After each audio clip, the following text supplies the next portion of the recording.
next week with victories over Ken Doherty and then Stephen Hendry in the match of the season so far. Well, the semi-finals, of course, the best of 11 frames. O'Sullivan took the first, 69-2. We're going to join it at the start of frame 2 with commentary from Dennis Taylor and Clive Everton.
O'Sullivan acknowledged that fluke.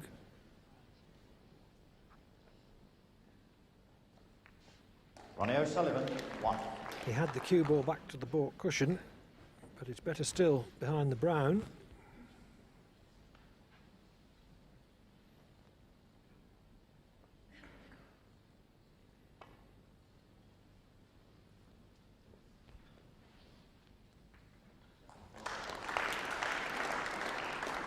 Yes, Clive, Ronnie would have been better blocking that path to that side of the reds, had he have got in behind the brown and forced Peter Ebdon to come off the other side cushion. May have created an opening, but that's not bad. But he can get back down off this.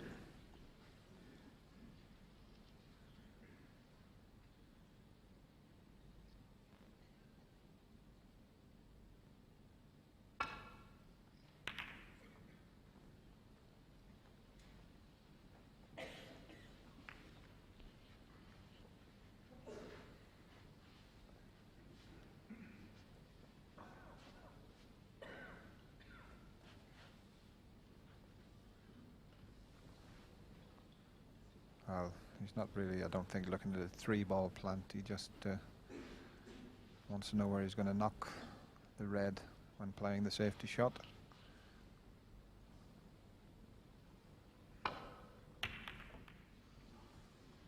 Should have concentrated a little bit more on the white there. Made much too thick a contact. His first real safety mistake this evening.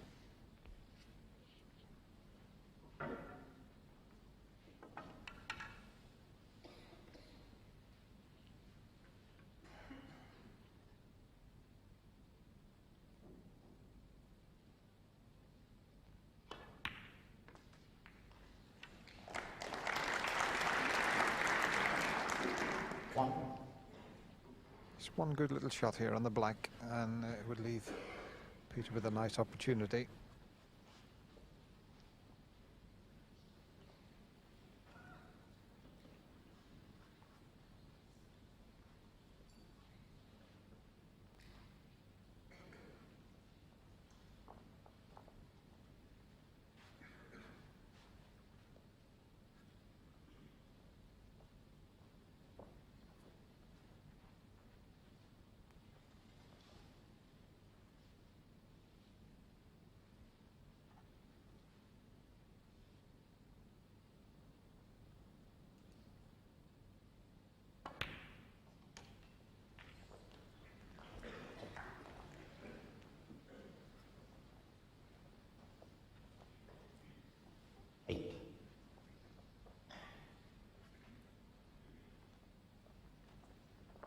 Black's just a little bit congested there. I'm not sure if it'll pot past the two reds into the left corner pocket.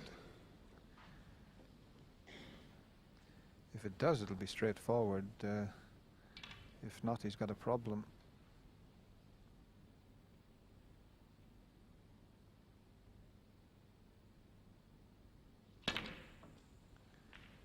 Well, it obviously wouldn't. You had to try and get to the other side and just under-screwed that slightly.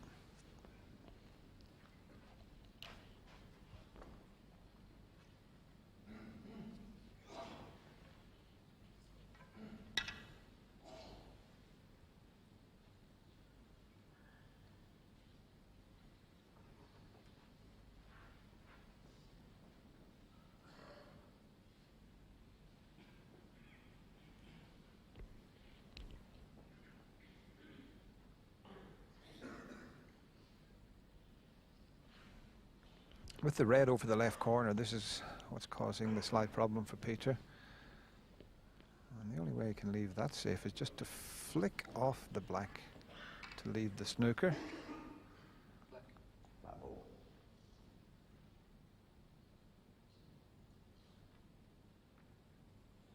9, Peter Ebdon.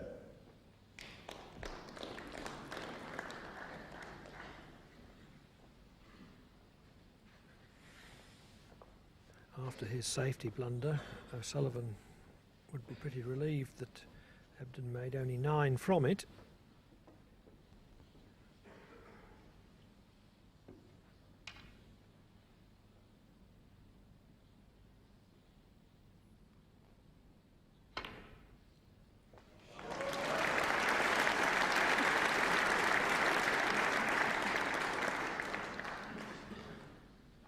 Great shot with the wrist. Peter Ebdon knew that he was leaving a tempter for Ronnie, and this is a cracking shot because he was leaving that red on. He hasn't finished nicely on a colour, but in behind the brown. Ronnie O'Sullivan, 1.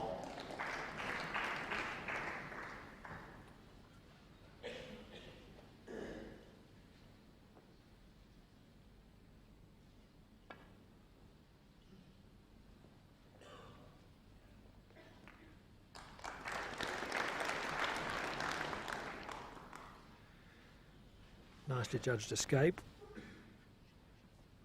O'Sullivan will take the cue ball away to Bork.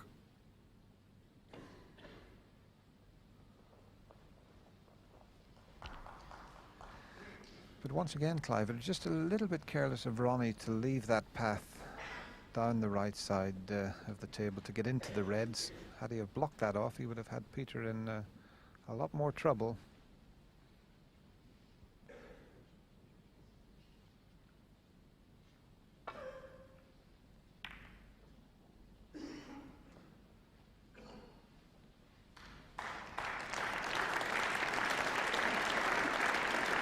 They're both being pretty careful in regard to the red nearest the left corner.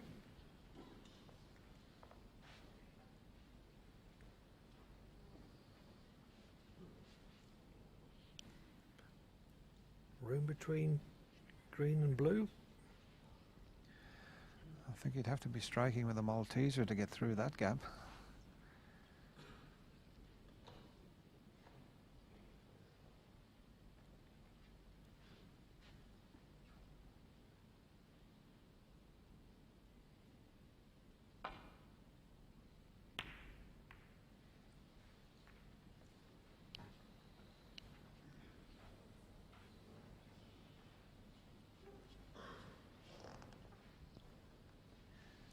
That was a good shot from Ronnie. He knew everything was covering each other.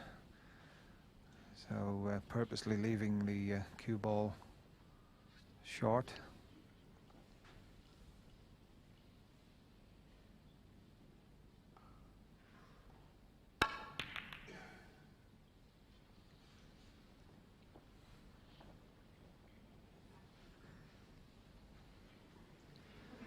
O'Sullivan can pop this red now to the left corner. Position's a bit on the chancy side though.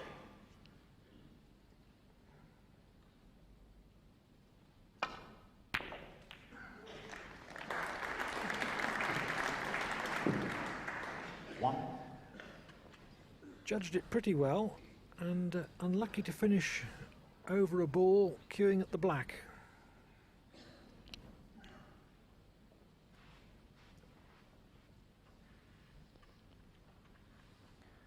Well, decision time for Ronnie O'Sullivan. Does he take a risky colour, or does he just glance off the yellow and leave things safe?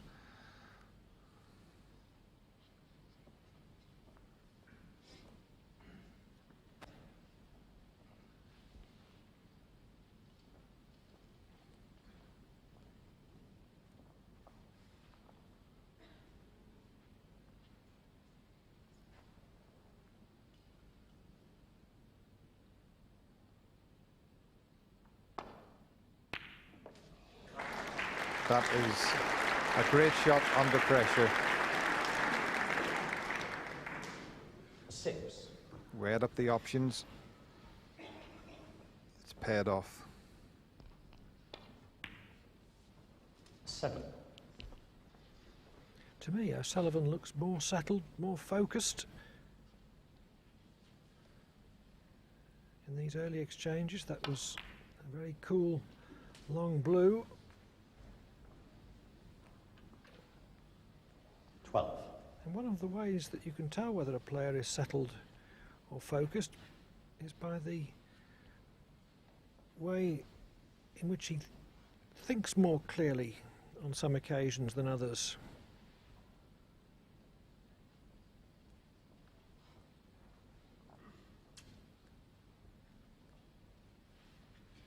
He's more measured tonight, not diving into things as he sometimes does.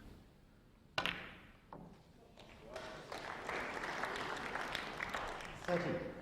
He's pulled a little gem out there. Not only a good putt, but look at that position.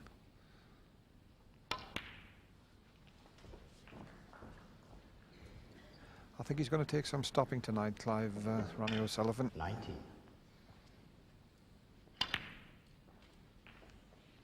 20. Yes, he's psyched up, sharply focused, as we said.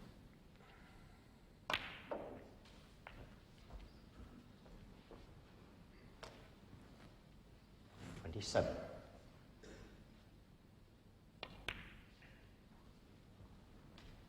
28.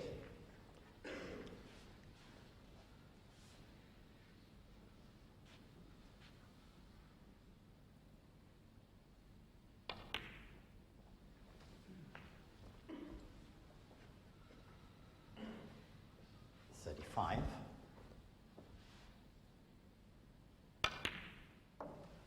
36.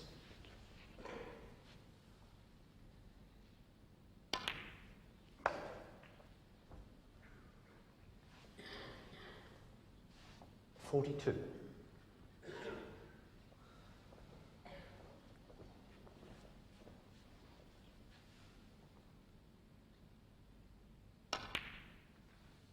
43.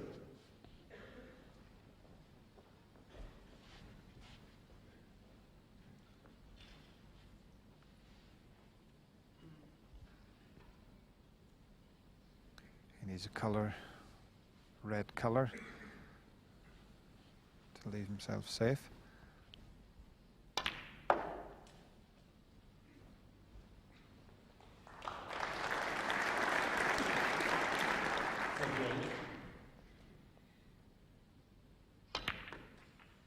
49.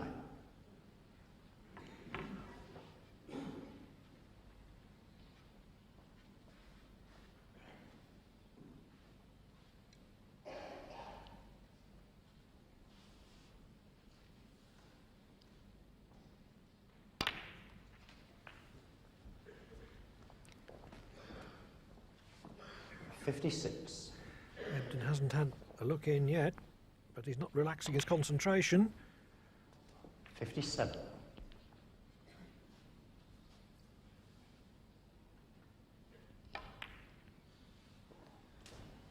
Yes, Clive, the best of 11 now in the semi-finals, so you've got a little bit more margin of error.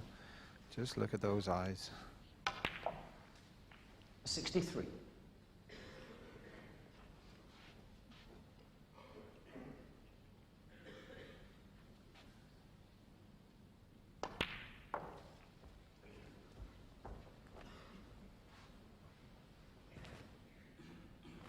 69.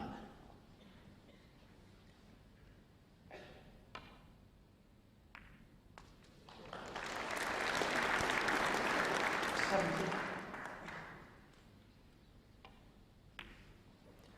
Looks like a century coming up now.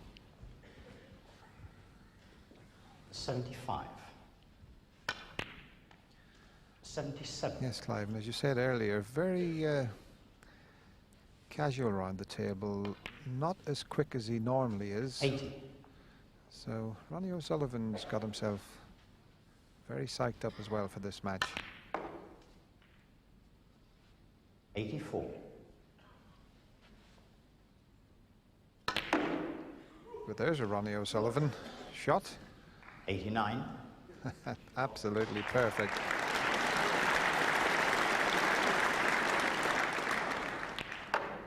95. He generated the cue power on the blue with such ease. He went on to clear the table with 102 to lead by 2 frames to nil, and Peter Ebdon hasn't had a look in yet.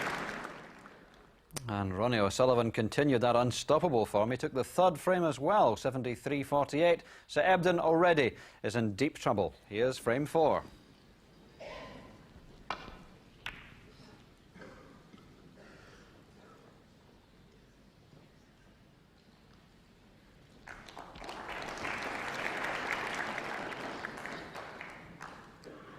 Peter Ebdon's got to cast right to the back of his mind his disappointment at not winning the last frame. He was given an unexpected chance to win it, and had he done so, would have been only 1 frame behind at 2-1. If he loses this frame, he'll really be struggling.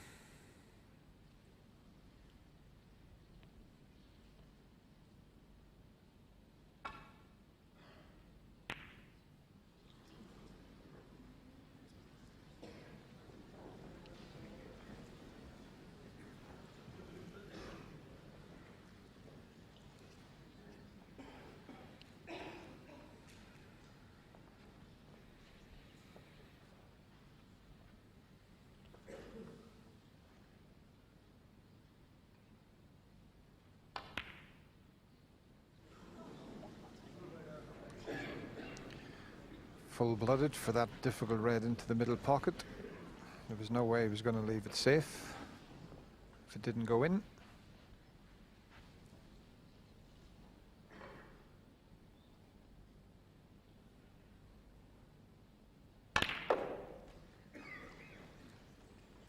One.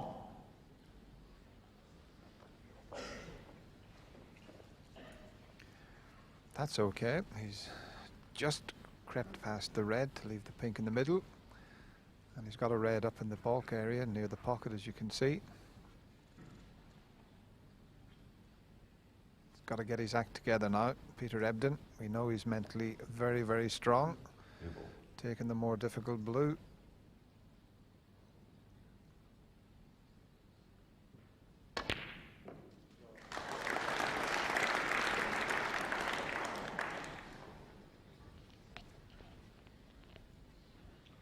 Six.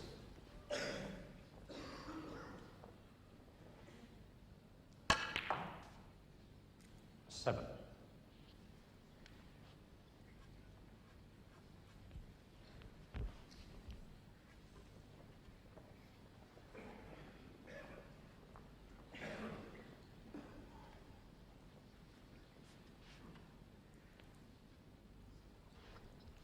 'It was interesting to hear Peter in his interview after beating Stephen Hendry. When he was 3-1 down, he felt he was still going to win the match, and at 4-2 down, he still felt comfortable about winning the match.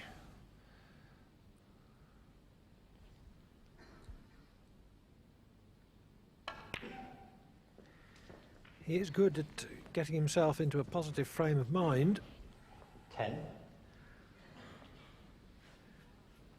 He has always seen himself as a star, as a champion, ever since he began playing the game full time at the age of 16.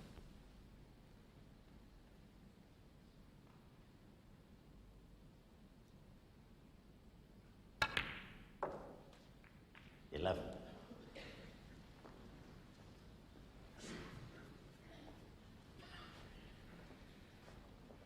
And in fact, he fell out temporarily with his father over his decision to play full-time so early. He abandoned a promising school career. And at the time, his father thought it was extremely dodgy to commit himself to snooker. I bet he agrees with Peter now, though, Clive. It's all turned out for the best.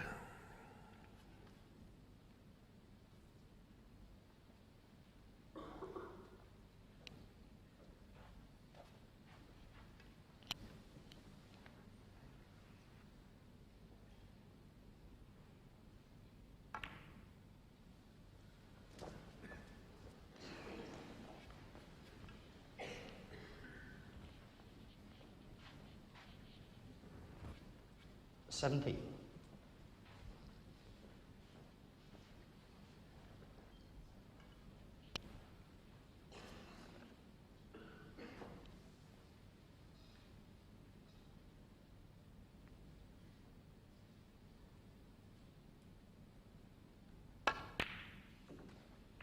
18.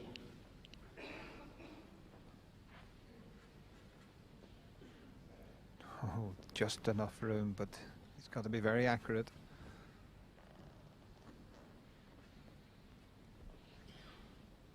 Straight behind the pink would be a little bit easier, but as you can see with that angle,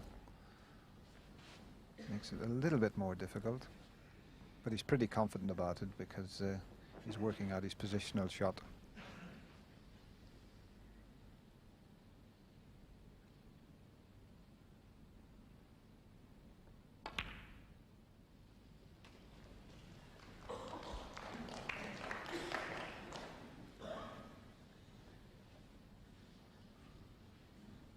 $24.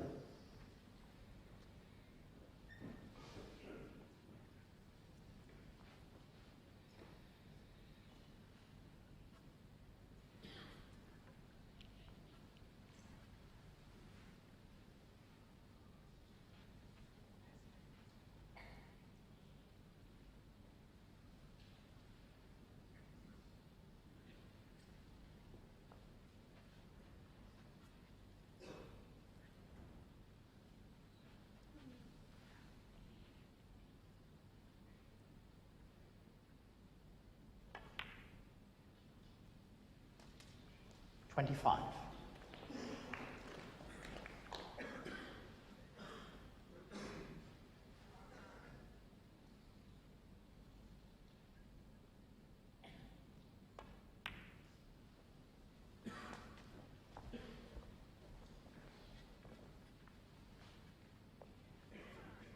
32.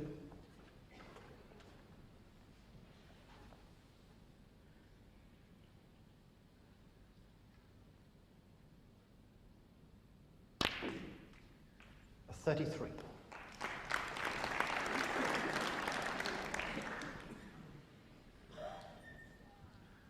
Peter led in the previous frame, 36 points to 0. Eventually lost it, and he's concentrating even that little bit harder, if that's possible for Peter Ebdon. He'll want to make sure and get a few more points in front in this frame before the mid-session interval.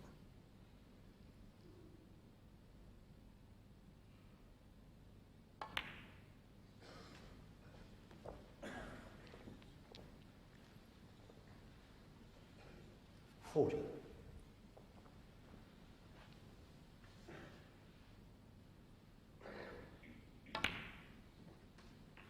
41.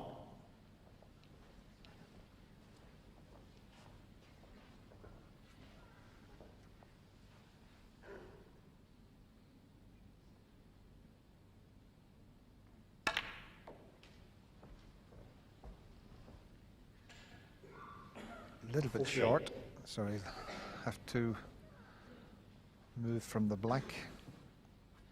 But the pink did go previously. He's having another look, but he's got the blue as a second choice.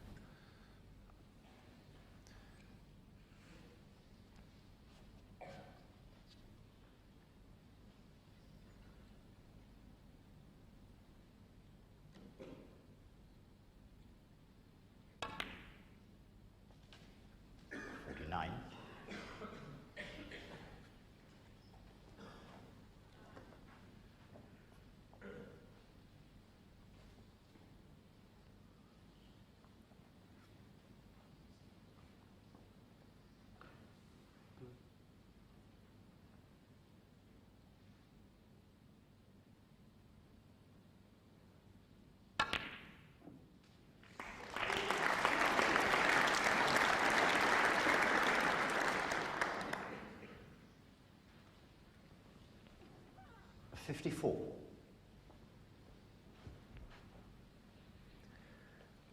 A lot of shots in this break have needed a lot of care and study.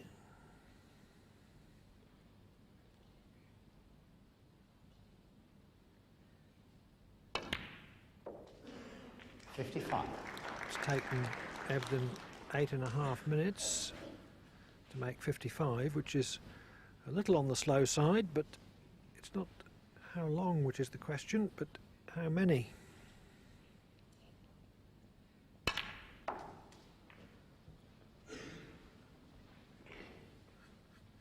60.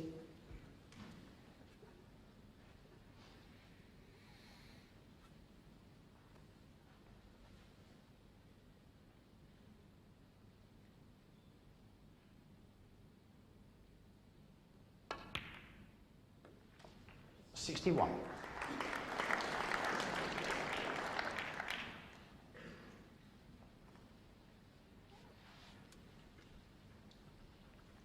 Well, I think Ronnie's more or less ready for his interval now. I'm sure he feels this frame's gone.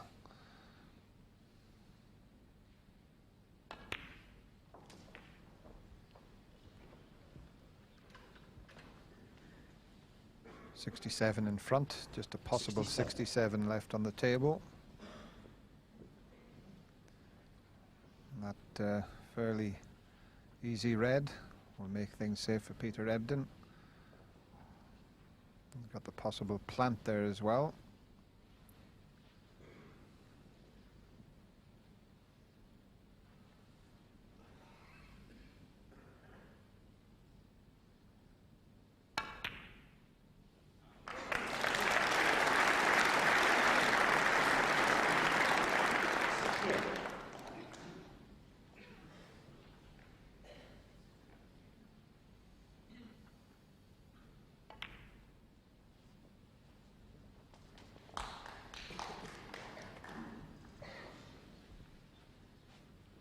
.74.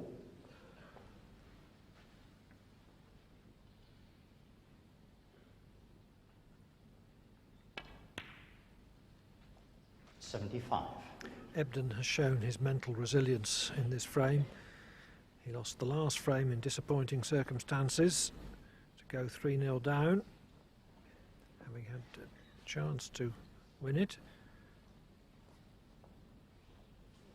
But he's kept his concentration, and this break is the result.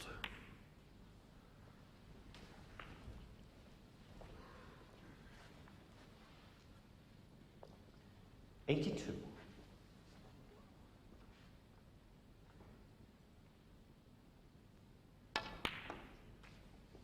83.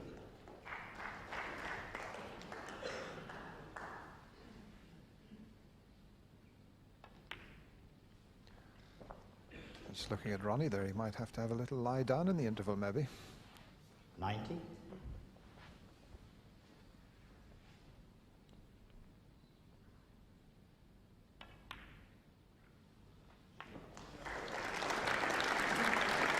91. He's been a spectator for nearly 12 minutes.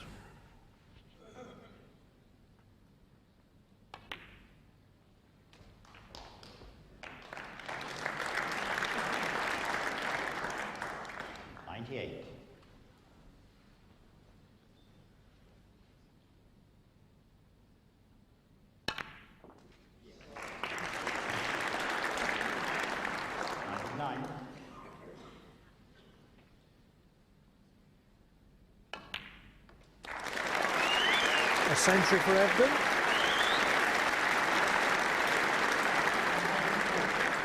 And a total clearance in prospect. 106. But Stephen Hendry's 141 in no danger. 109. Hendry's 141 is the front runner for the £10,000 highest break prize. 113.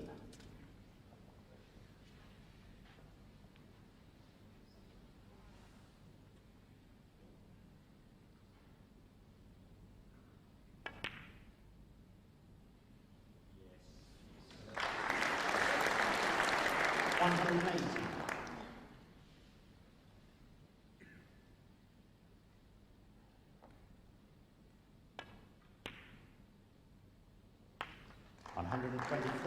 Ebdon has taken all 15 reds with various colours.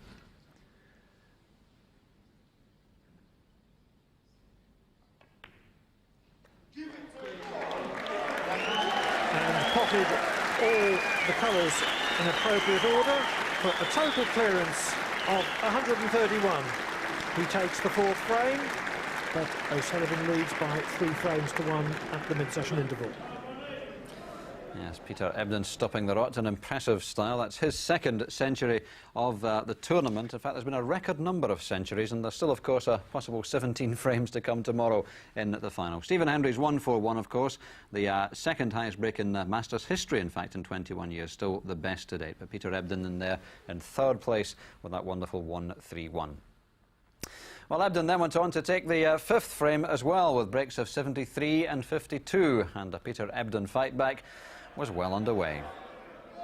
Thank you, gentlemen, please.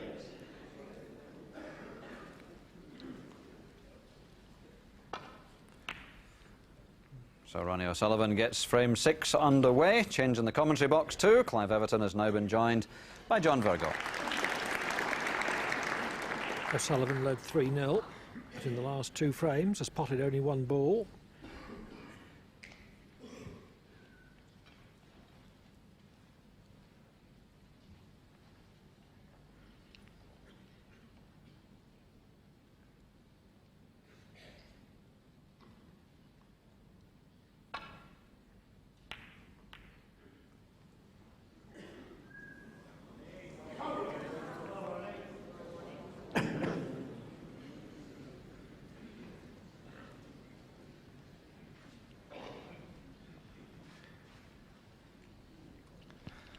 Well, sometimes the flick on the brown can leave your opponent in trouble. Not this time. Ronnie can get through to this easy red over the corner. Nicely on the black. The reds aren't ideally situated at the moment. But he's such a talent, this young man, that when he does get an opportunity, you never know what can happen. 9.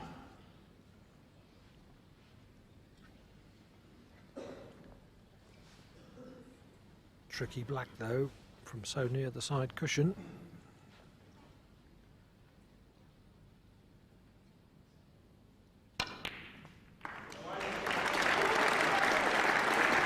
Well, that's just what I was meaning. What a tremendous pot that was. A lot of pressure on it. He knew he was running into the reds.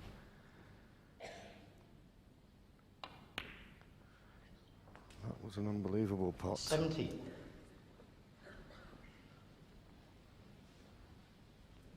There you go. Striking down slightly. Playing a lot of pace. He went for it. He knew he wouldn't be safe if he missed it. A lot of courage. A lot of talent.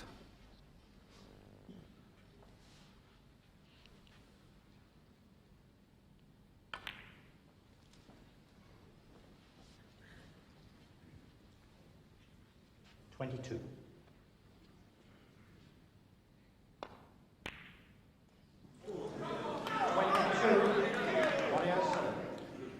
In the light of what had gone before in that break, it was a disappointing miss.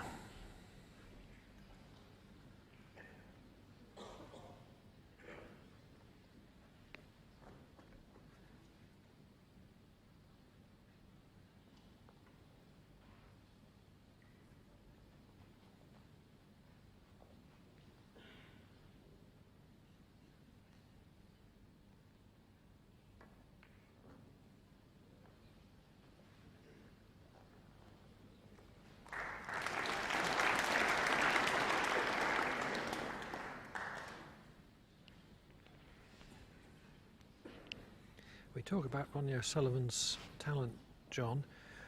All that he needs really, I feel, is just a bit of experience, a bit of discipline here and there, not just on the table, perhaps sometimes in his preparation for matches.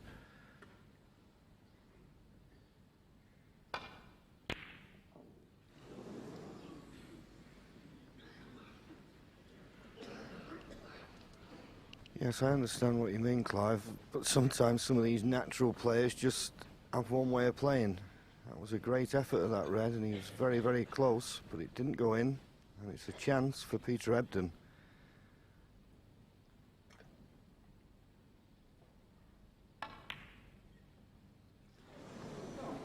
Just slipped away.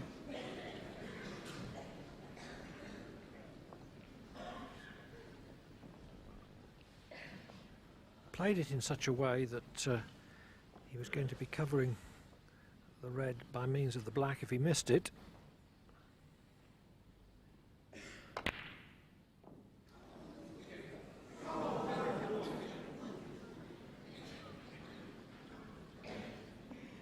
And maybe just slightly O'Sullivan's lost his composure.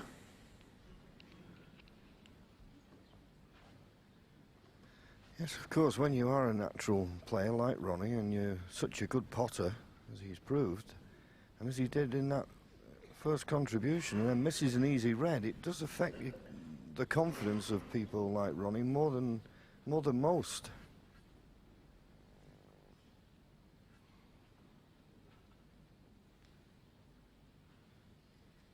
The reason being, he can't understand why.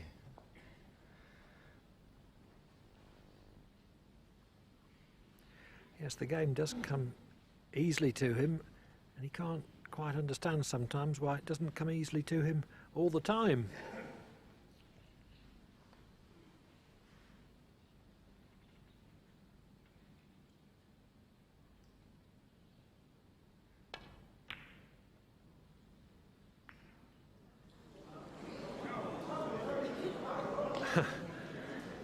Well, it looked a good bet, one red in off the other. Ebdon has covered those two by means of the bunch. Maybe some sort of plant might be available.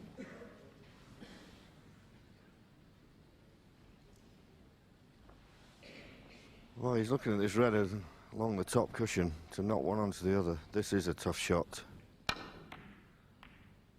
He was lucky. He didn't play it like that. He played it direct. He'll settle for it, though.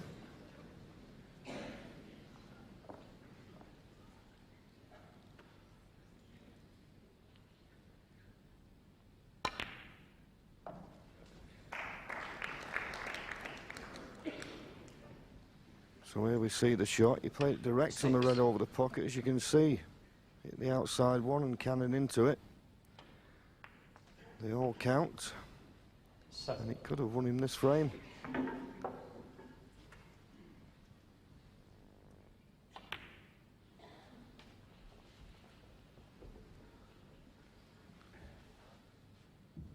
$14.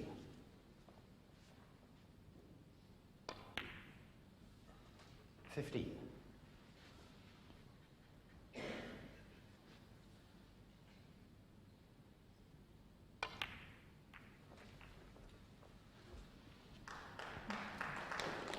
22. 23. When O'Sullivan is in position around the black, he's so crisp, so certain.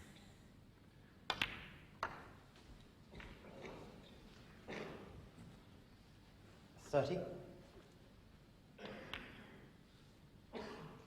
31.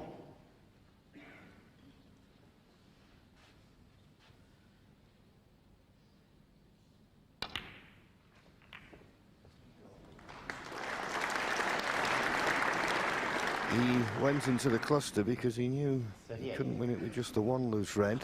And he's a little unlucky not to have anything easier than this. 60 points in front.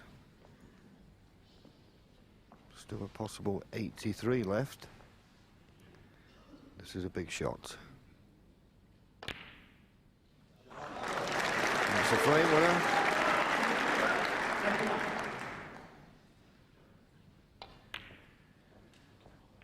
O'Sullivan was very pleased with that red to the baulk pocket. 44. 45. He gave the table a little pat of elation.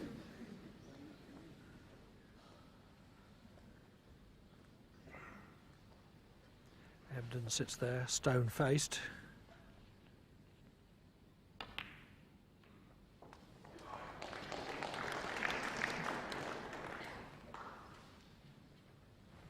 $51.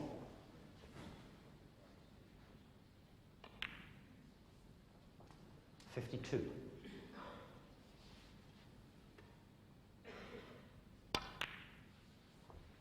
This is just what O'Sullivan needed. 58. 59. To reassert himself after being shut completely out of the last 2 frames.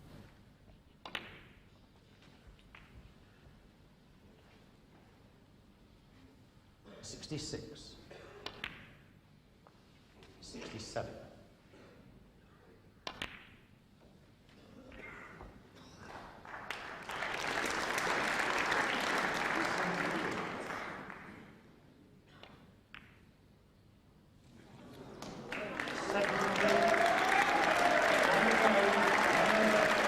73 break, Ronnie O'Sullivan reopens a 2-frame gap at 4-2.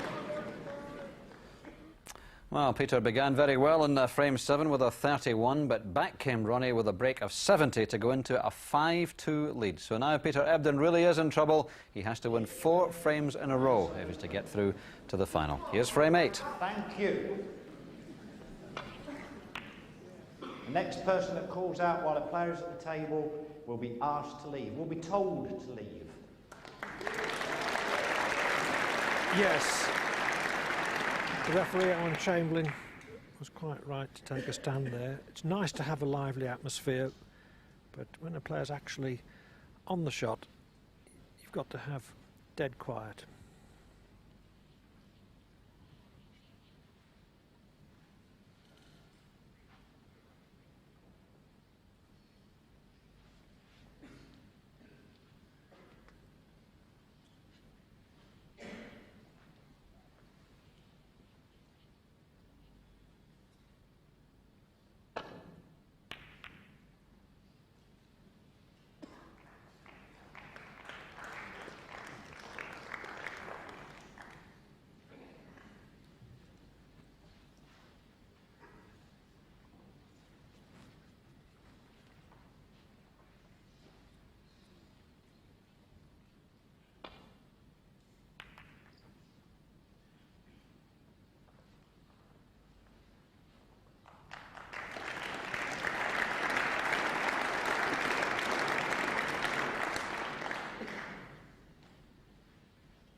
The pink's in the way of a straight slide away to baulk, and in any case O'Sullivan's got to be careful not to leave Ebdon a shot at the red nearest the left corner.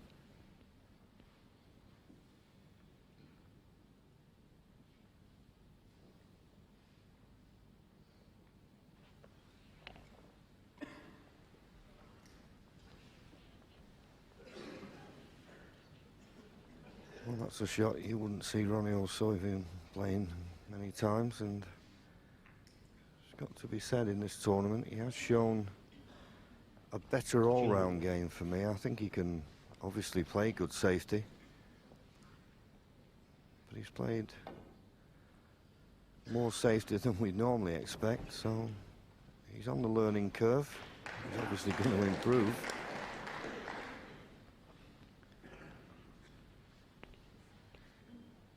Yes, he's been very disciplined in this match on the whole.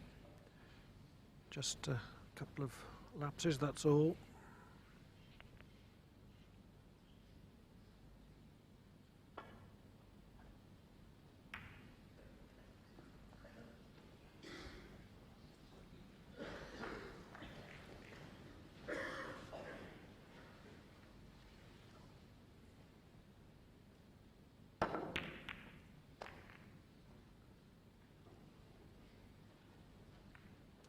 Well, just when we give him the big build-up, he plays a loose shot like that. The ready was, well, both players have been attempting to cover for the last few shots. Here's the one near the left corner. And the only way you could leave that was to leave the white ball in the left-hand side of the table. So a chance for Peter, if he can get position off this red on a colour. Needs a bit of luck. 1.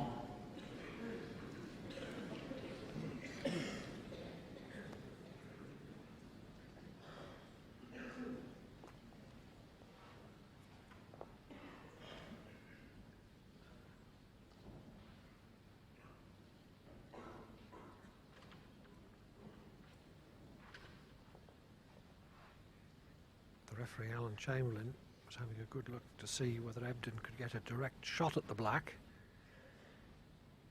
If he could, but chose another colour and missed it, he could award a miss. But from that camera angle, I don't think Ebdon can get through to the black. Green ball. Edge of the red in the way.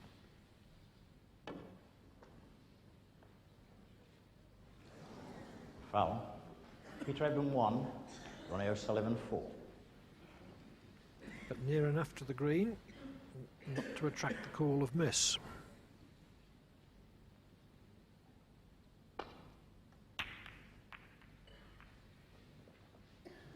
The miss rule, one of snooker's more complex and subtle rules, and it's a rule which reveals whether the referees have the necessary quality to officiate at this level. No problems this week.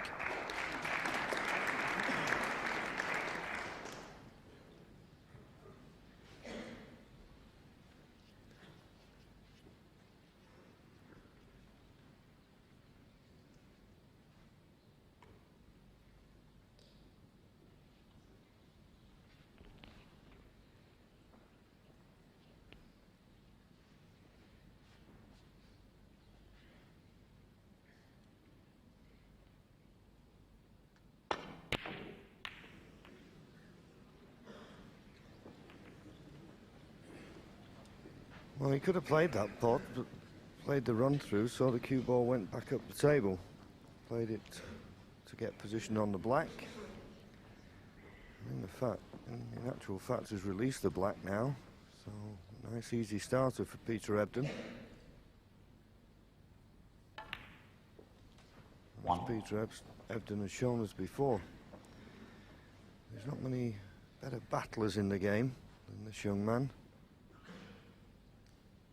You won't think it's all lost.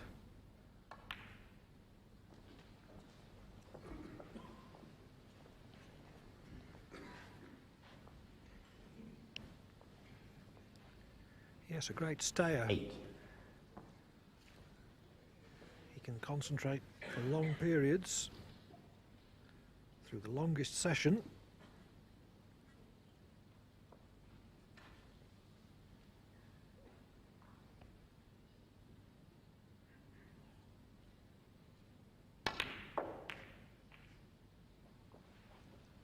Nine.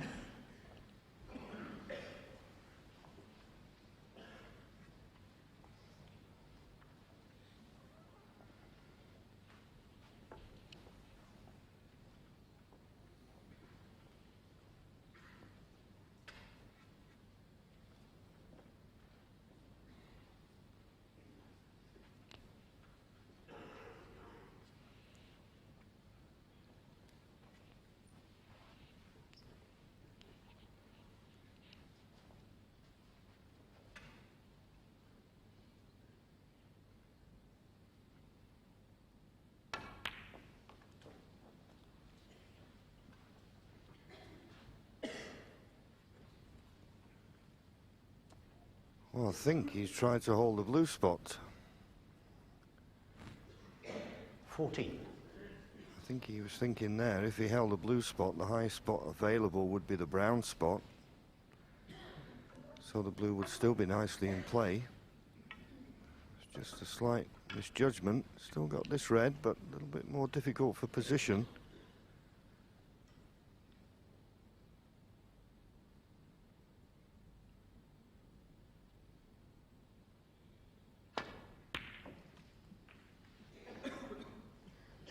It's okay, he's on the black.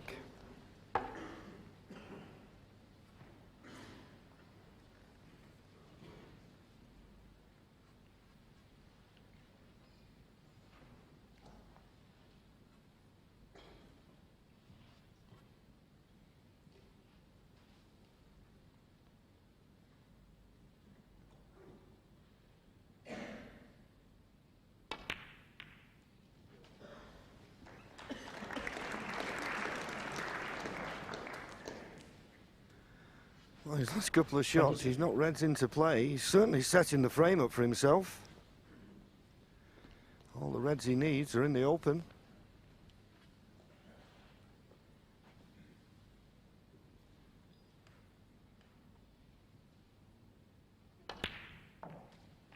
.23.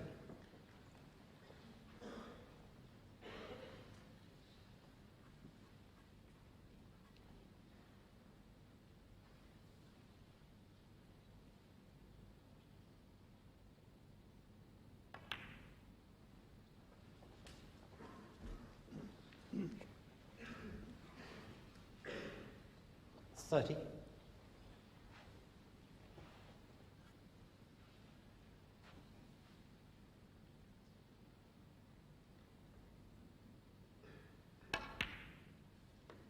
.31.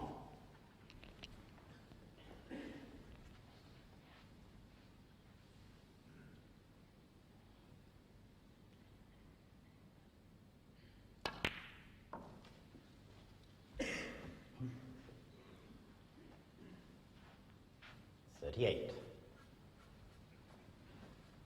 If Peter Ebdon so wished after this red, he could play the pink. The pink would go up the table on the brown spot. That'd be handy when he goes up that end of the table. 39. So playing the pink wouldn't cause him any problems.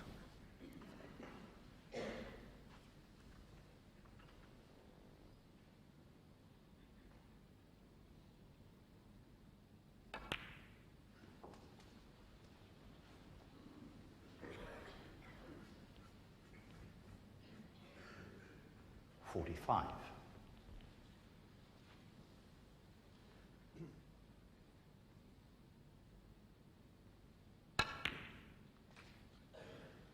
.46. So the high standard of break making in this match continues.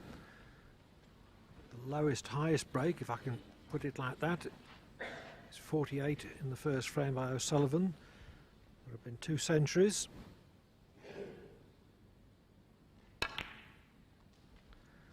Three 70s. 53. And this looks like another decisive break. 54.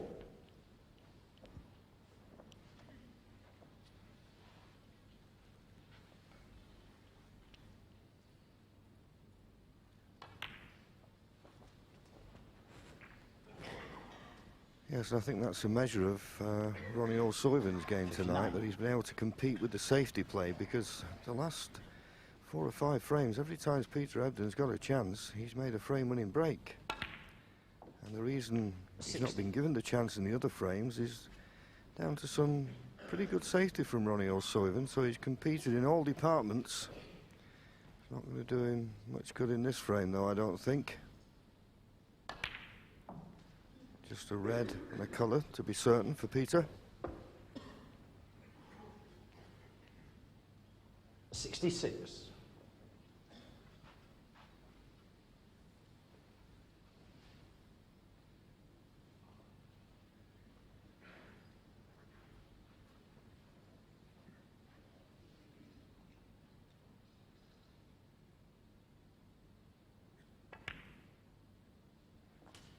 67.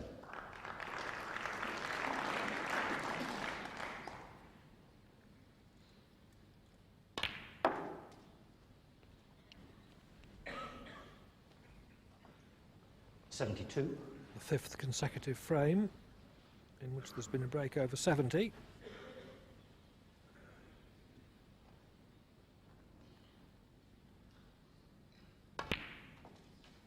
'73.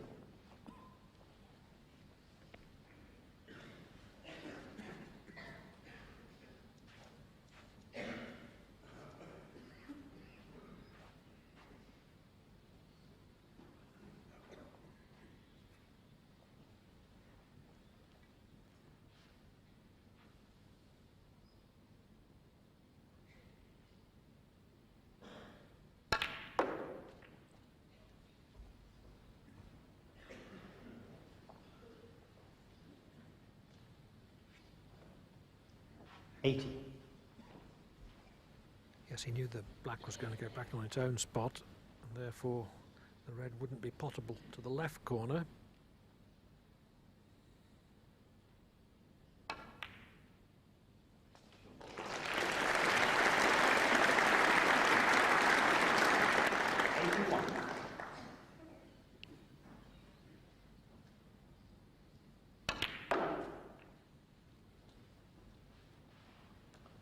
'86.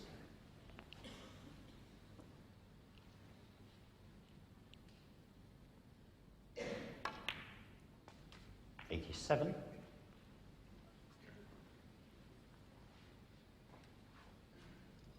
And I think, Clive, what makes Peter Ebdon a more imposing player, you know that he's not going to lie down. And Ronnie O'Sullivan, I'm sure, knew this evening that he was going to have to play well to win this match. 94. His opponent will give you nothing.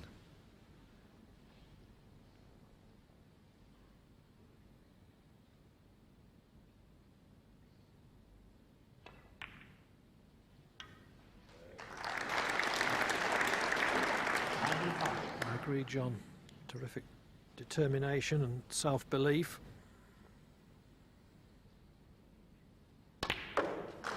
And with that, the second century of the match.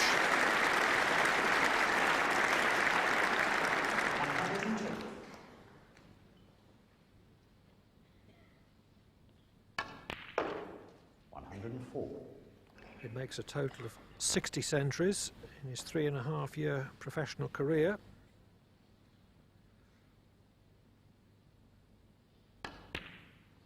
'107. That includes 2 maximums and 1 match in which he made 4 centuries in 5 frames.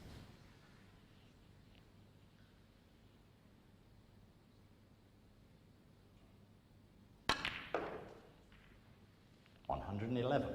But the contextual importance of this century is that it's reminded his opponent that he's very much still in contention.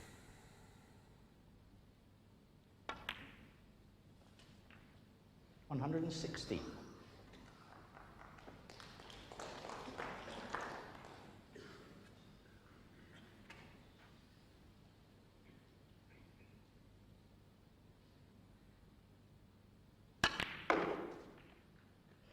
'122. Oh, nice bit of cue power there from Peter. Deep screw, right-hand side. Good break. And he permits himself a moment of flamboyance at the end, and why not? A terrific clearance of 129 reduces his deficit to 2 frames, but Ronnie O'Sullivan still within a frame of victory at 5-3. Yes, the third frame of the match. Peter Ebdon still alive, if only just. Into frame 9 then. Ebdon's leading 24-20.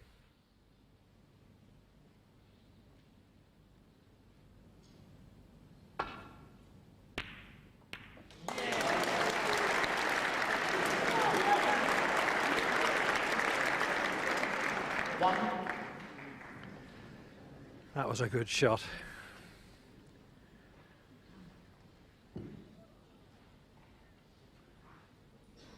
planted on the red over the pocket, and it had to hit the second red at a certain angle.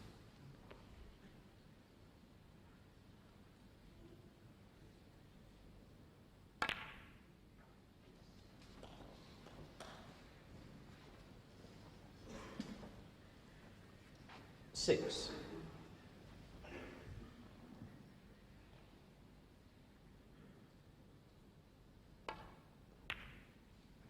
Seven.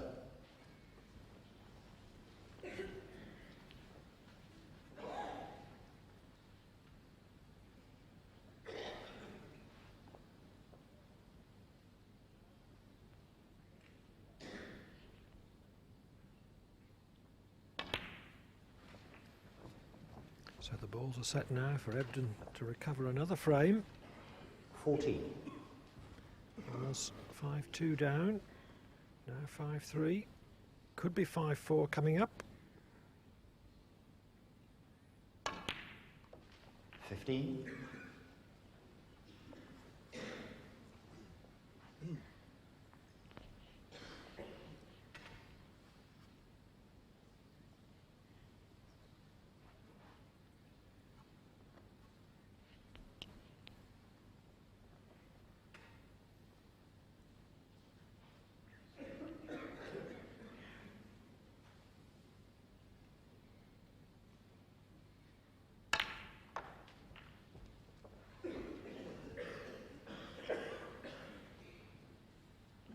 $22.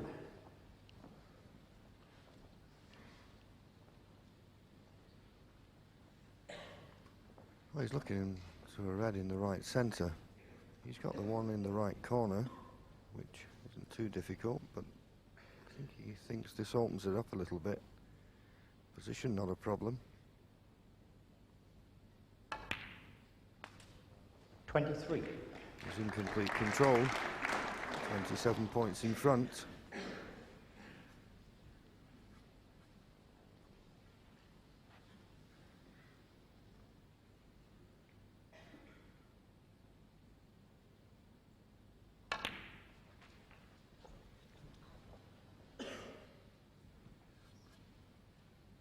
$30.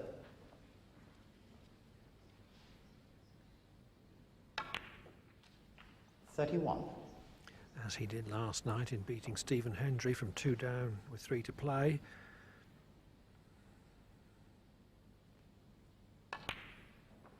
Peter Ebdon showing great coolness, 38. nerve, determination and skill.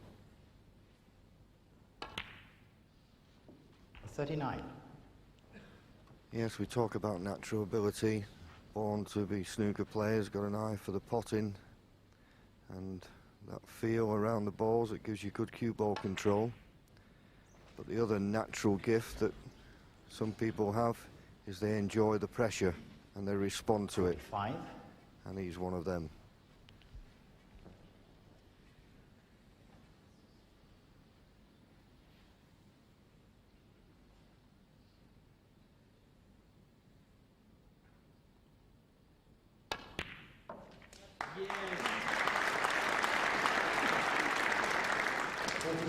O'Sullivan needs snookers now, but Ebdon's not finished yet.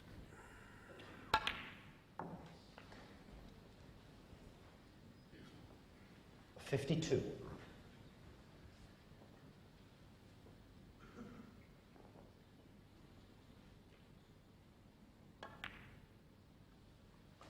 53.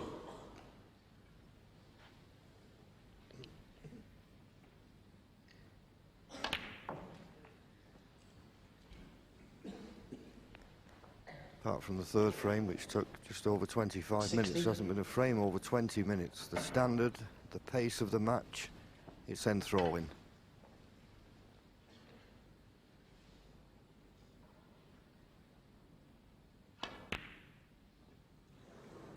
Peter Ebdon, 16 and 12.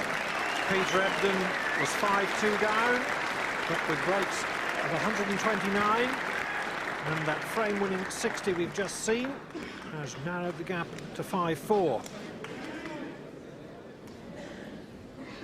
Frame 10, Ronnie O'Sullivan to break.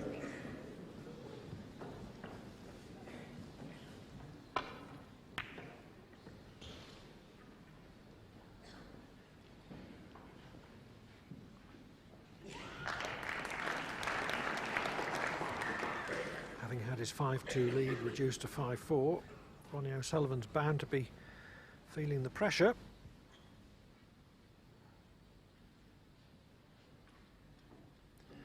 But Peter Ebdon has still got a lot to do to actually win this match.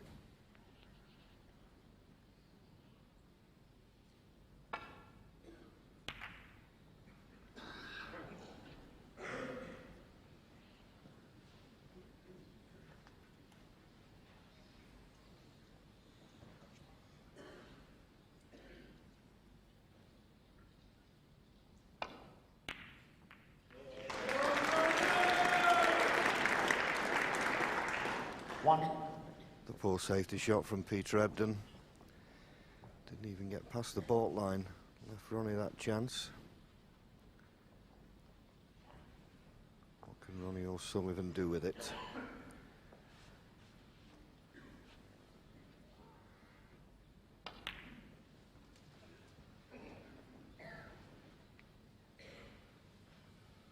Six. 7.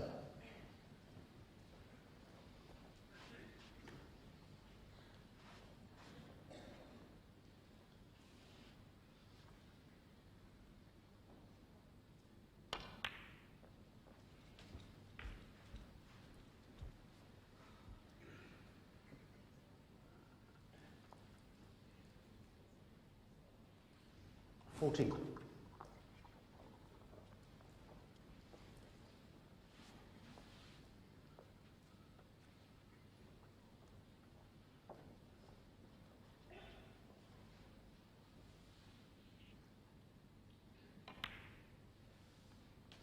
$15.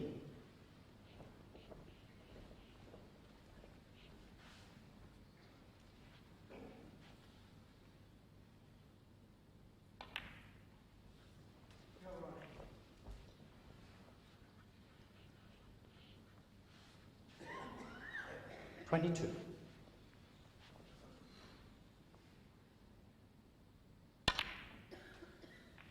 23.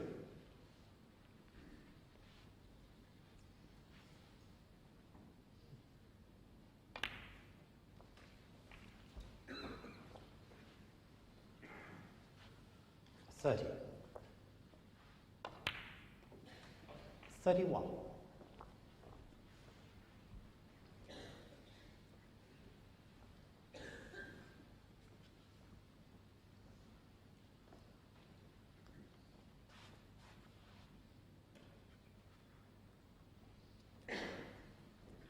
Well, that mistake on the safety cost him.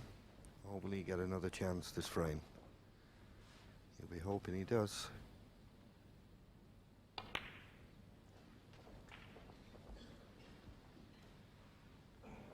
Good positional shot there from Ronnie 38. O'Sullivan, though. Picking off that end red. 39. Reds aren't ideally situated, and of course he's going to have to disturb the cluster if he's going to win the frame at this visit. So it's not all plain sailing.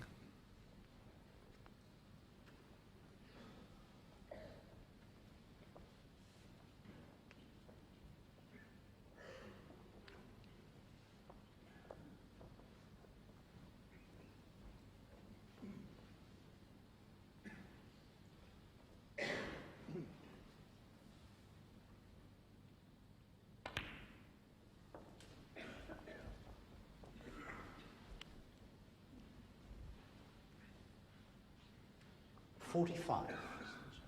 Yeah.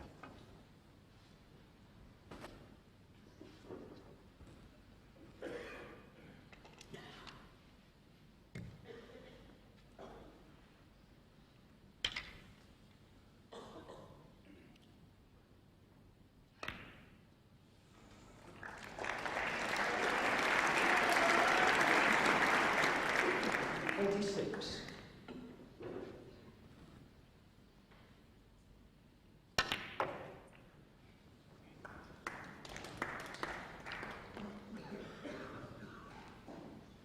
53. 54.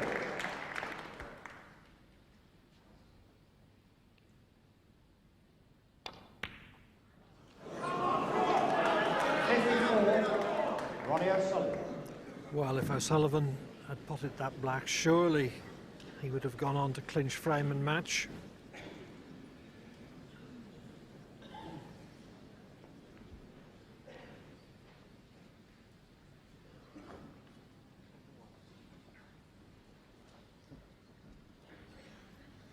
Well, Peter Ebdon's asking referee Alan Chamberlain to clean the cue ball. It's a very precarious job he's got there.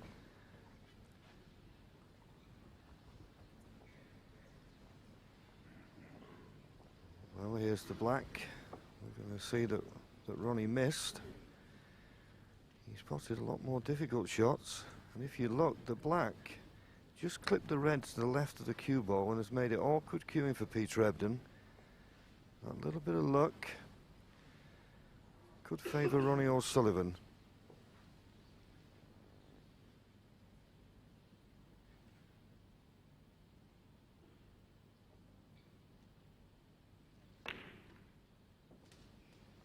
One.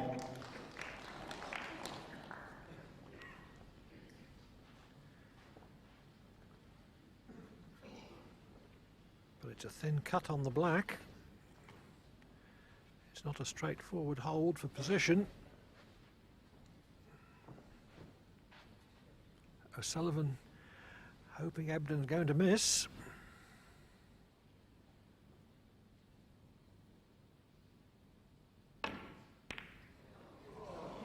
One. Peter Ebdon. That was tricky, but not the worst result it could have been for Ebdon. He cannoned into a red, but flicked off it to finish on the baulk cushion.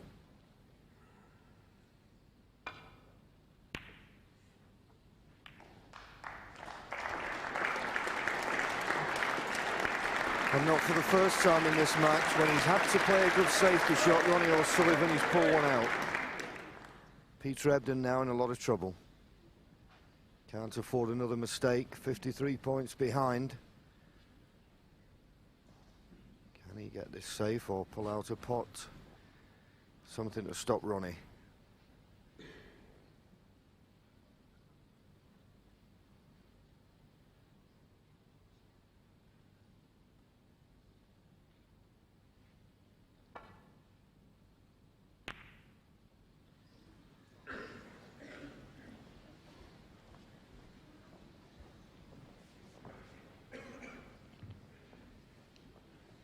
Not immediately clear whether O'Sullivan can get through to the top red for the middle pocket.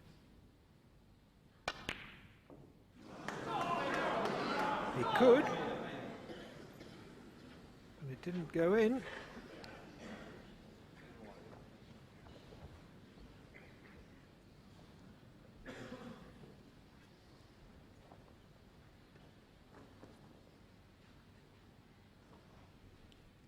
Well, Ebdon must have wondered a couple of times in the last few minutes whether he was going to get another chance. He just spent an extra few moments composing himself there, asking the referee to clean the cue ball and returning to his seat for a sip of water. Key shot coming up.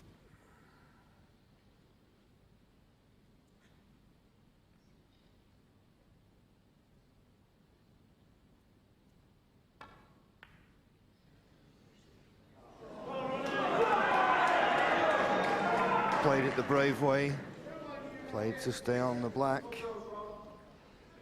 So Ronnie O'Sullivan comes to the table, 53 points in front, just looking for red colour red.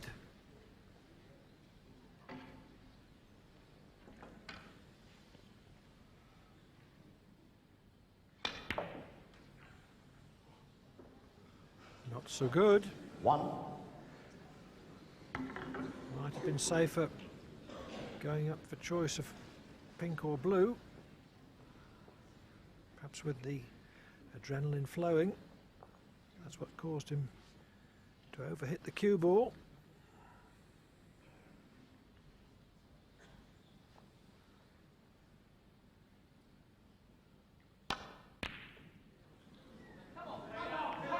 Ronnie O'Sullivan, 1. I think most players there would have cut their losses and put a colour safe instead of trying to win frame and match in that visit via the long green.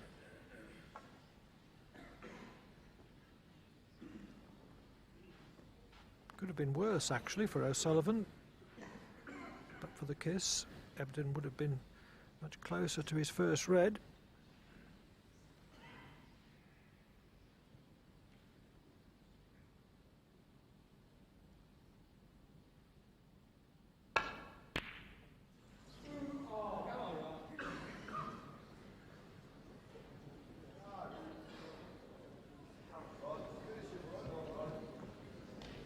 Thin but cuttable.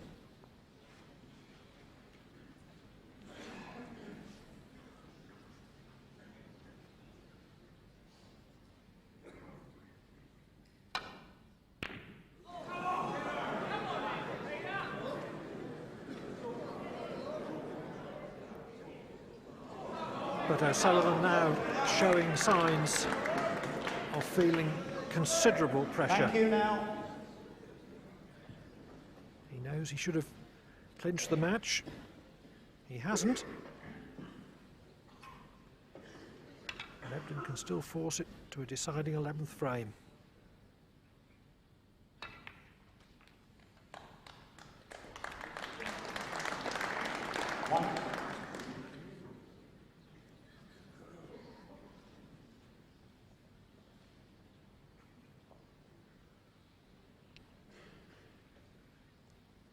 Shouldn't be any serious problems for a few shots, but the two reds near the right-hand side cushion obviously present problems.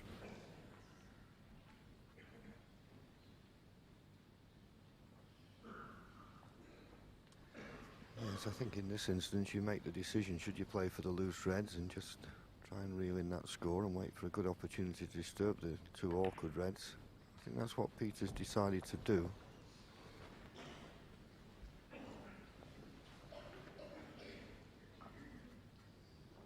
Four.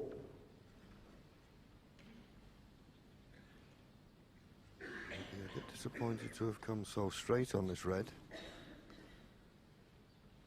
He'll be screwing back for the pink probably, and he's got to judge it right. He needs a good angle on the pink. Well, 5. had enough angle to play for the blue, and that way the cushion slowing the cue ball down. He's got the perfect angle.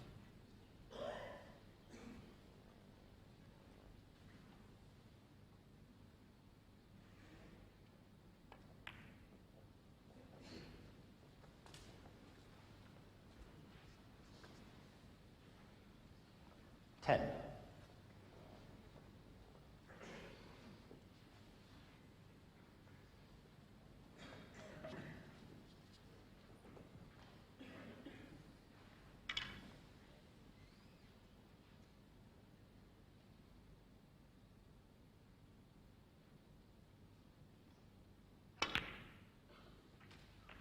Eleven.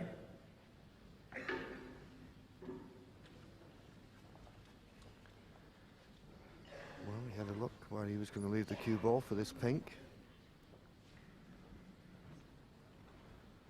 Asking for the cue ball to be cleaned. If he's straight on the pink, we may see him pop the pink into the left centre and play a deep screw to try and disturb those two reds.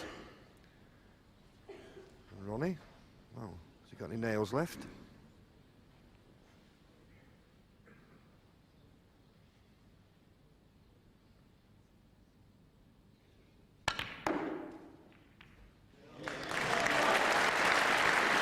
Couldn't have worked out better.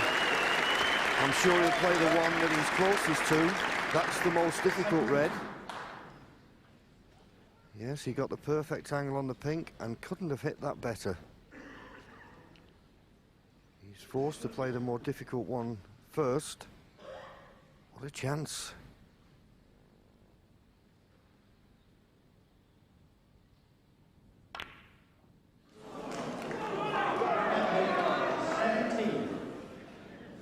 at the last. Did he crack? Not all that easy, but I thought he'd get it. Yes, he was up very quick there, Clive. It just got to him, I think, on the vital shot.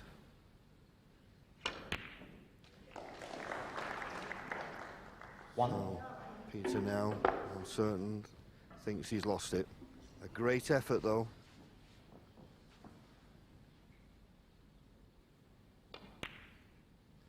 All the talk in snooker at the moment is who's the best 19-year-old, Ronnie O'Sullivan or John Higgins. It looks as though you're going to get a chance to see for yourself tomorrow. That's going to be the final.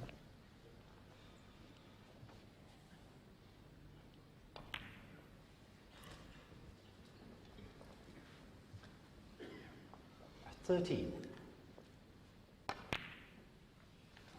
$15. What a great match this has been.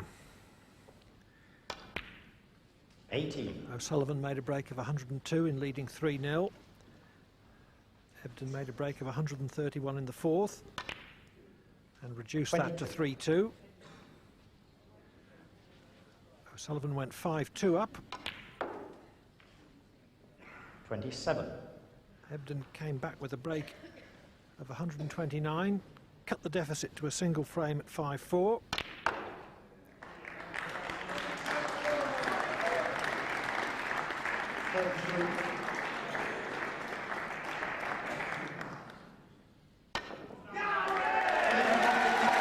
But it's Ronnie O'Sullivan, after a few alarms, who clinches the 10th frame to beat Peter Ebdon by 6 frames to 4 to qualify for the final of the Masters.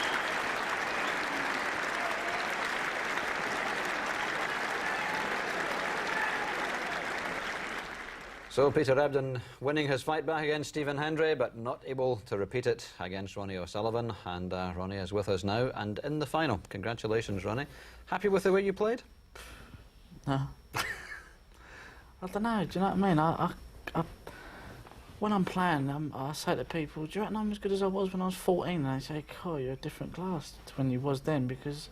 But I don't feel I am, do you know what I'm saying? I feel like I've... you know, I'm not cueing well, do you know what I'm saying? I'm just getting over the winning line, but I think, like, I'm not cueing as well as I know I can, and it's really getting on my nerves.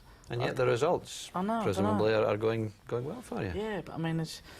You know, when you're not confident in yourself, like you see in that last frame, I found it hard to get over the winning line. I'm making, like, hard work of winning matches.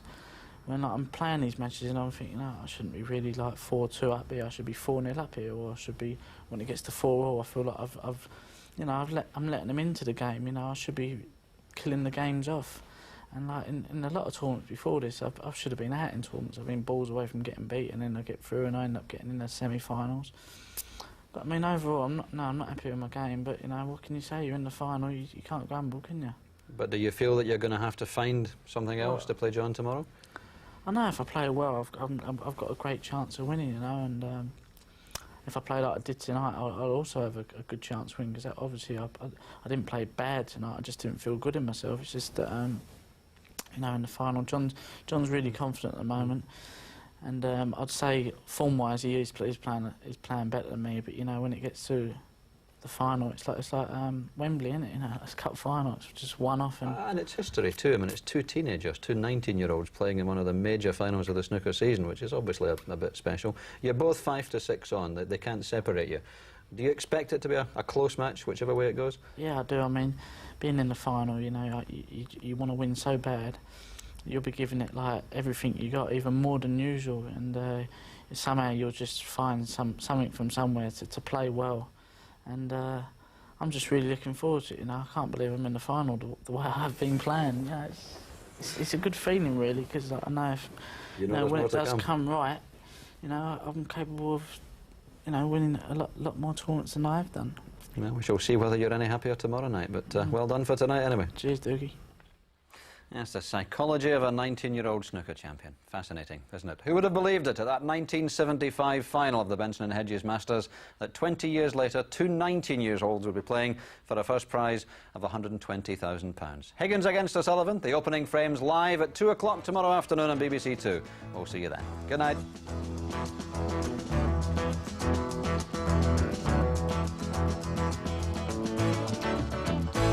and a field of the